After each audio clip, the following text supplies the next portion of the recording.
ইউসুফ ছোটবেলায় তার বাবার কাছে তার দেখা একটি বিশেষ স্বপ্নের কথা বলছে। তার বাবা তাকে স্বপ্নের কথা অন্য কাউকে বলতে নিষেধ করছেন, কারণ এই স্বপ্ন তাকে ভবিষ্যতে মহান করে তুলবে আর অন্য ভাইদের থেকে আলাদা করবে। ইউসুফের ভাইয়েরা ইউসুফকে নিয়ে হিংসা করছে এবং তাকে একটি কূপে ফেলে দেবার পরিকল্পনা করছে। তারা পরিকল্পনা অনুযায়ী কাজ করে ইউসুফকে একটি অন্ধকার কূপে ফেলে দেয়। একজন ব্যবসায়ী দল কূপের কাজ দিয়ে যাচ্ছিল। তারা ইউসুফকে খুঁজে পায় এবং তাকে দাস হিসেবে মিশরে নিয়ে যায়। ইউসুফ মিশরের রাজার বাড়িতে কাজ করছে এবং তার সততা এবং বুদ্ধিমত্তার জন্য পরিচিতি লাভ করছে। রানী জুলেখা তাকে প্রলুব্ধ করার চেষ্টা করে, কিন্তু ইউসুফ তাকে প্রতিরোধ করেন। এরপর তাকে মিথ্যা অভিযোগে কারাগারে পাঠানো হয়।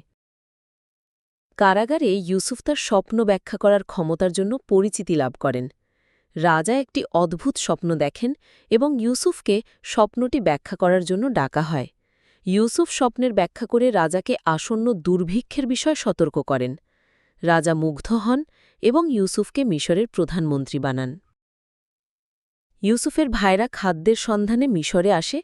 তারা ইউসুফকে চিনতে পারে না, কিন্তু ইউসুফ তাদের চিনতে পারেন।